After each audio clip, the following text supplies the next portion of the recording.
kulanti wacan oo wanaagsan daawadi halkan waa madasha qodobada warka aad ku daawan doontaan waxaa qayb ka noqonaya xiisadda laascaano oo cirka isku sii shareertay dagaal culus oo socda iyo ciidanka Somaliland oo hubkoodii ugu badnaa kala baxay magaalada xaquudirirka SSC oo goobo muhiim ah kala wareega ciidanka Somaliland dawladda Itoobiya oo soo faragelisay dagaalka laascaano Itoobiya oo sheegtay in 500 oo askari ay u soo dirayso xiisadda ka taagan laascaano haddaba maxay ka bedeli kartaa dagaalka ka soconaya laascaano oo bil ku dhawaad halkaas laga maqlayo dhawaqa rasaasta waynu idiin soo gudbinaynaa geesta kale wafdi ka socda dawladda Itoobiya Garowe ayay soo gaareen kulamo ay la qaateen isimada SSC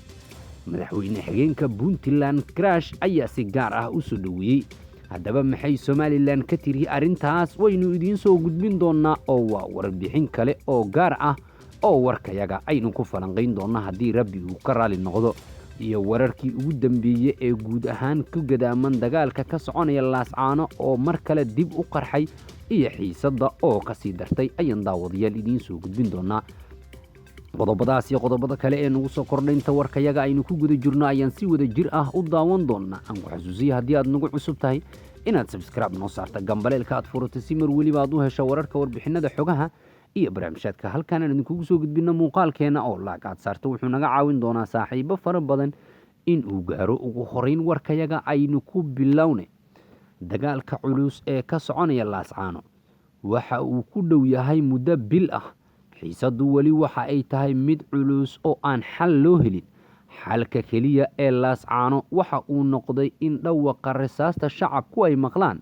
labada dhinacna ay wali dagaalka sii wadaan haddaba xaaladda mar kale ayay ka sii darta maanta kadib markii ciidanka Somaliland oo sheegay in markaasi la soo weeraray isla markaasna ay iska difaaceen Somaliland waxa ay dagaalka ku eedeysay koox ay ku tilmaamtay huwan waxayna sheegtay inay isugu jiraan argagixiso nabaddiid iyo Puntland inkastoo Puntland oo dhowr jeer arintaas iska fogeysay Somaliland waxa ay qabtaa dagaalka ka soconaya laascaano in markaas hoos Puntland ay ka soo hurinayso waxa ay sheegeen in dagaalkii cusnaa ee maanta dhacay in kooxa huwan ah sida hadalka ay u dhigeen ay qayb ka yihiin kuwaas oo ay ku sheegeen argagixiso nabaddiid iyo Puntland waxaana war saxaafadeed la soo saaray lagu sheegay kooxa huwan ah oo ku sugan laascaano oo ka kooban argagixiso nabaddiid iyo Puntland ayaa maanta oo taariikhdu ay tahay 6 bisha 3 2023 weerar ku qaaday fariisimaha ciidanka Somaliland ee ku sugan agagaarka magaalada laascaano ayaa la yiri dagaalka xukuumadda dhankeeda waxay ku tilmaamtay mid fuleynimo ah Puntland ayay ku sheegtay in markaas dagaalkaas ay qayb ka tahay Puntland dhowr jeer oo hore eedeymo sidan oo kale ah oo Somaliland ay u soo jeedisay dhinac ay isaga bariyay wayna iska fogeysay dadka deegaanka ee gudaha magaalada ku haray waxa ay sheegeen in saaka la maqlay dhawaaq rasaas culus taas oo ka bedelan maalmihii aynu ka soo gudubnay marka loo eego waxa ay sheegeen in labada dhinac ay isku adeegsanayeen hub culus iyada oo geesta kale ciidanka Somaliland ay sidaas oo kale horay sida ay u sameyn jireen tira madaafiic ah ay ku soo garaaceen gudaha magaalada taas oo waxyeelo gaarsiisay dad rayid ah oo ku haray magaalada waxaana la sheegay in khasaaraha markaasi madaafiicdaas ka dhashay aan la qiyaasi karin maadaama xaaladdu weli ay tahay mid kacsan dhinacyaduna ay weli rasaasta isku adeegsanayaan sidaas oo kale waxaa jira khasaaro soo kala gaaray labadii dhinac ee markaasi dagaalka culus uu dhex maray geesta kale SSC waxa ay sheegeen in ciidanka Somaliland ay kala wareegeen marino iyo fariisimo muhiim ah waxa ay tibaaxeen in dagaalkii cuslaa ee markaasi dhacay inay suurtagal noqotay in markaasi ciidanka ay la wareegaan marino iyo fariisimo muhiim u ahaa ciidanka Somaliland xaquudirirka SSC waxaa maanta u suurta gashay in ay qabsadaan mid ka mid ah fariisimadii ugu weynaa oo ay ka dagaalami jireen ciidanka Somaliland ayuu yiri mid ka mid ah saraakiisha horkacaya dagaalka waxa uu sidaas oo kale sheegay in ciidanka Somaliland ay isaga carareen hubkii ugu faraha badnaa waxa uuna tibaaxay taas inay u suurta gashay in markaas SSC ay guul weyn ka gaaraan dagaalkii cuslaa ee saaka dhacay. geesta kale Puntland ayaa si aad ah loogu eedeeyey, waxa ayna sidaas oo kale Puntland iska fogeysay inay qayb ka qaadatay dagaalkii cuslaa ee ka dhacay Laascaano. markana Itoobiya faragelin xoogan ayay ku samaysay dagaalka ka soconaya Laascaano. dhowaan ayay ahayd wafdi ka socda dowladda Itoobiya marka ay soo gaareen Garowe, kuwaas oo kulamo gaar ah la qaatay xubno uu qayb ka yahay madaxweyne xigeenka maamulka Puntland, waxa ayna kala hadleen sida xal waara loogu heli lahaa xiisada ka taagan Laascaano. dowladda Itoobiya gaar ahaan wasaaradda gaashaandhigga dalkaas waxay sheegtay inay kala dhexgalayso dhinacyada isku haya Laascaano, halkaas oo haatan ay ka jirto deganaansho la'aan. xaaladda waxa ay tahay mid cakiran. Itoobiya waxay sheegtay inaysan u dulqaadan karin colaadda ka soconaysa Laascaano. waxa ay sheegtay in markaasi shacabka ay go'doomeen, Somaliland iyo sidaas oo kale SSC labada dhinacba aysan u turin.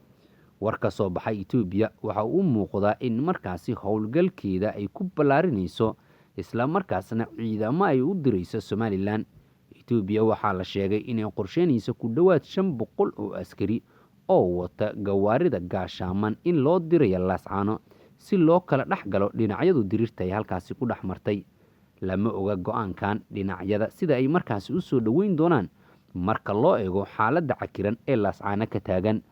horay wafdi ka socda dowladda Itoobiya waxay isku mareen magaalooyinka Garowe iyo Hargeysa, iyaga oo kulamo gaar ah la qaatay labada dhinac. waxay si gaar ah kala hadleen xal u helidda xiisada ka taagan Laascaano, taas oo markaasi xalka ugu weyn labada dhinac ay ugu muuqdaan in xabaddu ay sii socoto, xaaladuna ay ka sii daraysa marka loo eego.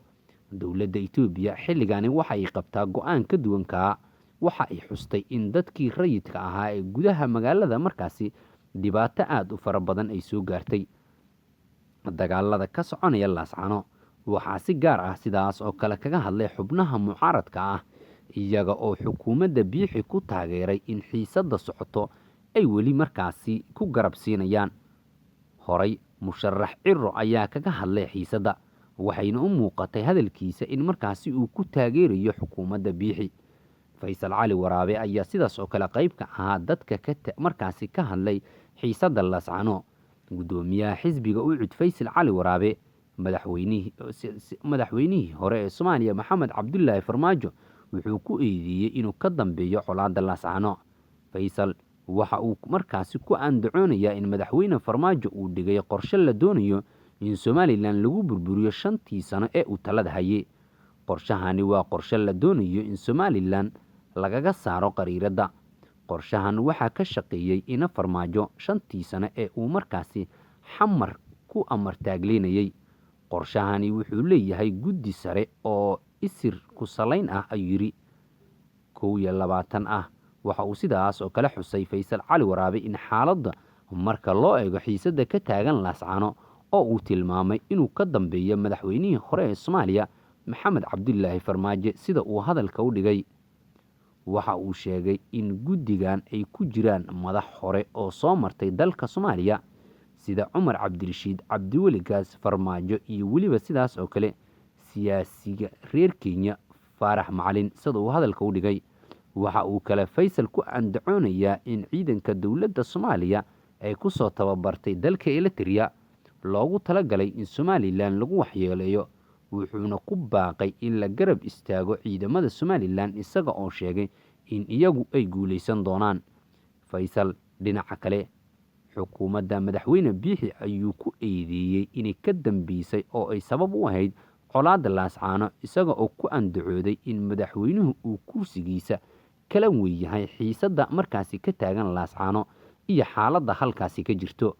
waxa uu sidaas oo kale Faysal sheegay in garaadada ku sugan Laascaano uu sheegay in koox kale ay yihiin iyaguna lugooyo wado.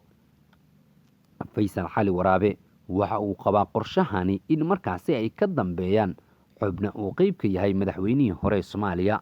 haddaba daawaday wararka warbixinada xogaha iyo barnaamijyaadka ku soo kordha xiisada Laascaano, halkan ayaan kuugu soo gudbin doonaa ee mar waliba ishu ku hay marsha wararka si aad u hesho warar, warbixino, xogo iyo barnaamijyo ku xiiso geliyo.